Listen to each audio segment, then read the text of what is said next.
السلام عليكم ورحمة الله وبركاته. يرجعني هردفتوتا في قبجمتوتا خينيا. والله قاهنو الحمد لله رب العالمين قمتشون دفع الرهنوي. والله قاه بيجي ربان بلالين لين نقال ناف بيجي راقلتهم عايسين قلتهم فدا والله حالان هدوتك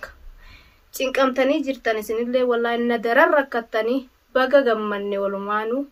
بقى قمدني نسنين جاء دعوتوتا خينيا haalan cinqamtan na caalaa isintu cinqamu jira akka isin naaf cinqamtan argeetin jira wallahi eda ugaga amma inni viidiyoo marusanillee nan gammachuma fi rifachuu keessa omajuu wallaaletin salaamtallee isinin hin jenne dhiifama naaf godaadha akkuma rifadhu wama kanan ta'e beeke wallahi arran gaawno xiqqoo bayyanadhe amma isinii ol ba'e wallahi naaf galatoomaadhaan isinin jaa wallahi gammanne gaay baga gammanne walumaanui بيجرا نقام الحمد لله رب العالمين الحمد لله واتكن تاني إن شاء الله يعني مدما في أما أنت نوما قولوا مثلا الرجاء قولوا ما تومن كان الرجاء قامت دودكوبا في خنا ما راح ما جيسين اللالة بس قام خيسر لي جاو ما أنت نجارو ما خنا خيسر في خنا دودكوبا جيت جا شيء سجرار رمله الحمد لله خنا مربو إسهات نوبه ilmaan kana keessatti narraa gale wallahi alhamdulillah rabbil alamin injaan garuu waan rabbiin khaalin inaman godhine daa ilmi namaa waa takka naman godhu akkasitti rabbiin harkaa baasee isa irra aanse huno irra aanee jira amma injifanne insha Allah numaatu injifatee boodarra irra aane alhamdulillah rabbil alamin wallahi eda akkasitti waan ju wallaale nirri fadheenin gaggabe wama kanan ta'e beeku caluma jeetin jabaasee taa'utti jira salaamtallee isin gaafanne hordoftoota keenya dhiifama manaaf godhaan isin jaaga narri fadheeda narri fadhe nan gammadee narri fadhe waman ta'e wallaale fasilmaanuma kanatti narraa kagale alhamdulillah rabbil alamin khalubbu isaatiin rabbiin naaf galchee jira wallahi isa caalaa ilmaan kanaaf irrakkadhe biyya tana keessatti ilmaan kanaa wajjin mee akkamin taame yoo inni har tokko asumaan dhabame arrakoomtu sila akka isaanitiin nanaqanii jiran ummanni sun amma isaan hundinuu harka keenya jiran insha Allah biiftuun sunis harka kiyya jirti amma dhufte haya mee akkamin godhaniin ajjeesamo mee akkuman godhuu gaasinin gaafadha daawwattoota keenya mee akkamuma yoon godhe wayyamciyyoo tana nan ajjeesamo hidheetuman gaanis akkuma ishiin isa goote san caalaa ishirraa dalaguu ta'amanuma kanatti viidiyoo irraa maree hidheetin akkasitti laal bishaan irra raphee akka wanni kanatti ishii daaraa ishii nyaachisuu ta'amana kanatti halaakeetuman irraa kafaluu ta'a halaakee yoo lubbuu ishiitu nan balleessa silaa garuu lubbuu ishii waan balleessu rabbiin naman dhiisu lubbuu ishii balleessuuf garuu irraan dalaguu ta'a halaakee anis halaakee halaka hanga ishiin akkanatti na boochifte haga ishiin na boochifte ishiin sila akka ishiitiin na boochifte haalan na boochifte garuu rabbiin khaaliqaa fi oromoon tiyya ubrii haa dheerattu wallahi ubrii dheeradhaan isiniin janna daran cinqamtanii na daran naa rakkattanii warreen asitti dhuftanii na gargaartanii sila wallahi irraantan dhuguma akka eda gollee aartiidhaa jee manni kunuu man khiraati man arabaati man khiraati isaa hidhame ana isa dalagaa duraan jirurraa fiifuu mataanuu dhabame eessa ana ilmaan kana kan godheetin dalagaa san deemee dalagee kuliisan fidee ilmaan kana aananii fi haffaaza bitadhee manni kun mana namaati san caalaa khira nagaafatan hayyee eessaa fideetin kafala haya khiraasanu wallahi haalan isin galatoonfadha galata guddaa warreen akka bal'oofa nama hedduu akkasumatti dachaas faadhaan akkasumatti maqawii faadhan birraa faadhan hundinuu asitti dhufanitti maallaqa naa fidanii bal'oon gizee lama moo sadii dhufee asitti maallaqa ilmaan kiyya ilmootiyya tanaaf aannanii fi affaazan bitus naa kennee maallaqan kiraa manaatis ifirraa kafalu naa kennee wallahi galata guddaa haalan isin galatoonfadha maal ji'ee galata keessanaa ibsu hayyee gammachuu guddaa walumaanuu garuu gammannee jirra baga gammanneen jaa walumaanuu wallahi edaa rakkatan males waa takka naman hin argan eda namanan qabaa jeete wallahi ammuman if argeetin jira amma akkanna Oromoon bal'oon tun na caalaa rifattanii gadditanii du'aa inaaf godha na jajjabeessaa turtan galatuma keessanin ibsadha jeetin irra asirratti oloo ba'e abbaan Bilaal alhamdulillahi rabbil alamin waa takkan taane garuu qaamuma uluma san madaanuma fayya kanuma lubbuu isaatiin dhufe madaanuma fayya waa hunda akkasitti irraane ijoollee san hunda kaanillee qabee miciyyoo qabbeetiin huno as finne mana keenya jirti ganan irraa dalaguu deema ishii garuu haga ishiin nagoote kana caalan asitti ishii hidhee mana kanatti feestaala irratti naqeefitin kubzii goggoyduu ishii nyaachisuu ta'a anis ishii alaa kudha gana irrumaan dalaga akka ishiin jiruu ishitti gana ol jettee jaarsa namaa akkatti fuula keessan laalle irraan dalaguu ta'a rabbiin harka kiyya fidee jira mana kiyyatti rabbiin garuu haqa kiyyaa jira miskiina rabbiin silaafis nima dirmataa fi waa takkallee hin dubbadhu rabbiin amma soofetuma naannessee harka kiyya fidee jechuudha silaa ishiin akka ishiitiin isallee harka galfadhe amansiifadheetiin akkasitti na fuudha jetteetuma gaayii akka gaayaanii eegaa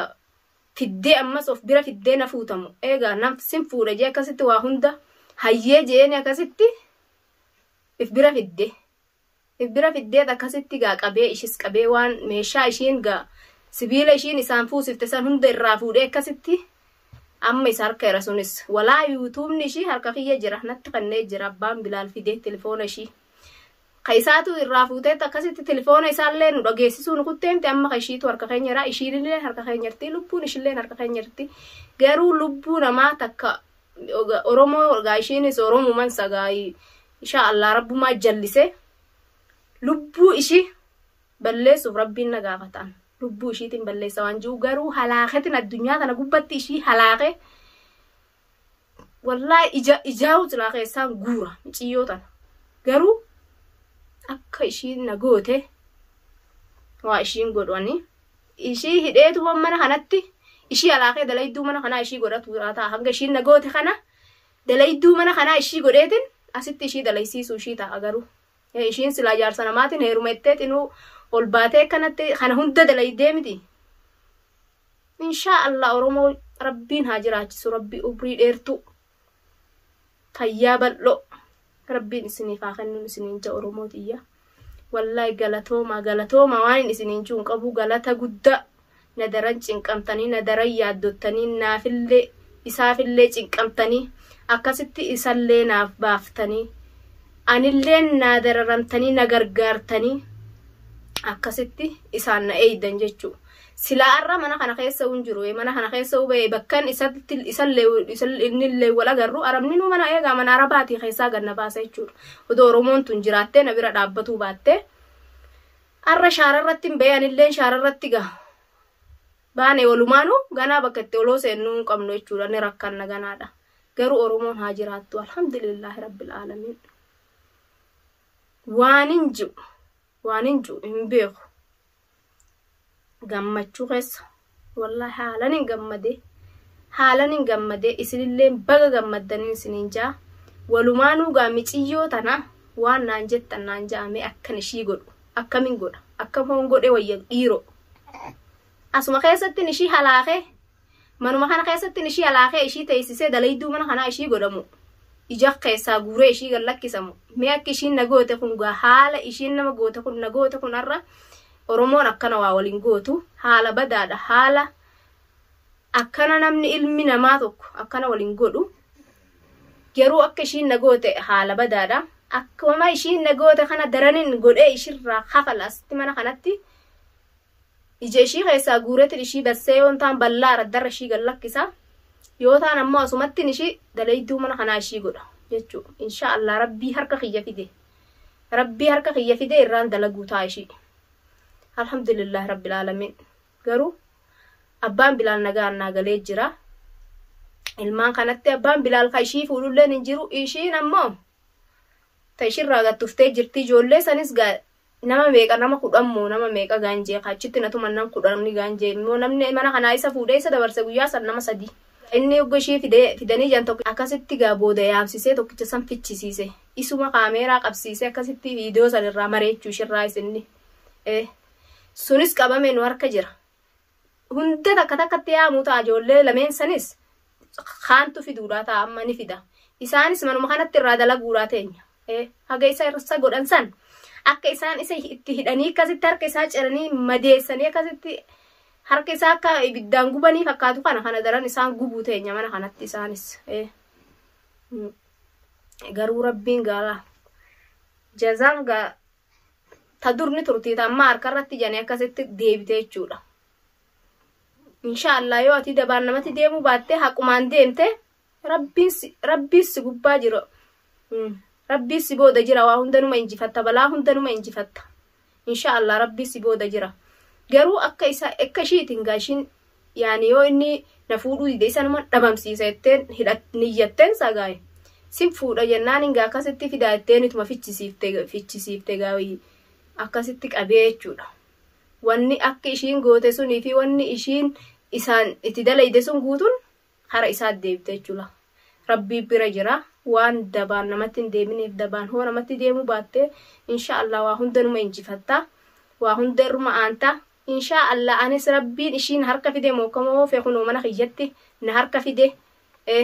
ishiin waa toltuudhaaf akkanan goone abbaan ilmaanii ilmaan keessaa fuute alhamdulillahi rabbil aalamiin lubbuun deebee kunoo ishillee qabee fide jechuudha. Garuu ishillee akka lubbuu ishiin ajjeefne irrumaan dhoorgan irraan dhoorgees akka naatummoo akka ishiin hin duune akka ishiin hin jiraanne godheetin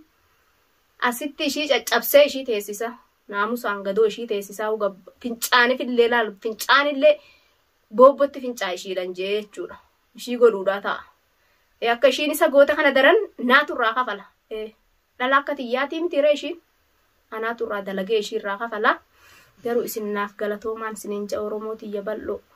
galatuma keessaniin ibsatuuf ol ba'e horaanaa dagaagadhaa bal'adhaan isiniin ja'a. Inshallah gammadnee anillee gammadee ilmaan kiyyallee gammadan kunoo kun inni dhufee garaa isaa jala seenee isa jalaa wajjin ba'uu guddaanii isa bira jira. Xiqqishuma kanan fudhadhee gaa as ba'ee viidiyoo isinii maree du'aa'ii naaf godhaadhaan isiniin ja'a naaf galatoomadhaan illee du'aa'iin isiniif godha. Inshallah rabbiin michiyyoo tana harkuma kiyyatti naa dhumteetumaan anis asitti dalayduu mana kanaa ishii godhee isin garsiisuudha ta'a. Haga ishiin maraattee akkatti shakartee belbeltee akka taatu dhabdeega hanga ilaa manaa fuutee abbaa ilmaanii nama ajjeesisuu geesse kana anis mee waan ishiin jettuga ni laalla. Ishii caccabseetuma mana kanatti gaanis takka takkatti waan ishii keessa jiru guutuu keessaa baasee ishii himsiisuu taa'ame oma ishiin dila kana hunda dalaydeef diinumuma ishiin dila kana hunda dalaydeef numan gaafadhaa numa gartan isinis takkanaatiin isiniin ja'a Oromoo tiyya gaarra galatuma keessan ibsatuudhaaf as ba'e haga viidiyoo biraa qabadheetiin isinii dhufa ishii wajjiniin isiniif dhiyaadha amma viidiyoo biraa ishii wajjiniin isiniif dhiyaadha. Waan gaashin kana hunda dalaydeef ni laaltan isinis irraa dhageessanii walumaanuu irraa dhageenyaa diinummaa ishiin kana hunda dalaydeef gaashin tun nama bineensan taane waan nama ajjeesisiisuudhaaf nama ajjeesisiiftuuf ni gaafanna walumaanuu garuu ishii ta ishiiti iyyumaa fi ta ishiiti. Humaata akka laal barbarillee tana jalaa gubbaan itti ergullee barbarillee numaan gootuuf. Garuu yoon asitti hidhee torbaan fi guyyaa 15 baatii fa'a asitti mana kanatti hubzii gogoyduu feestaala irratti naqee fi ishii nyaachisee anis bishaan danfaa akkatti irra rarraphee zayitii danfisee akkatti harka ishii kanaa fi laal shakara ishii kana hunda rarraphee haqa ishii himsiisee san booda yoo ishii laalumaa ganaa si jalatti hin gajjee bulettee mana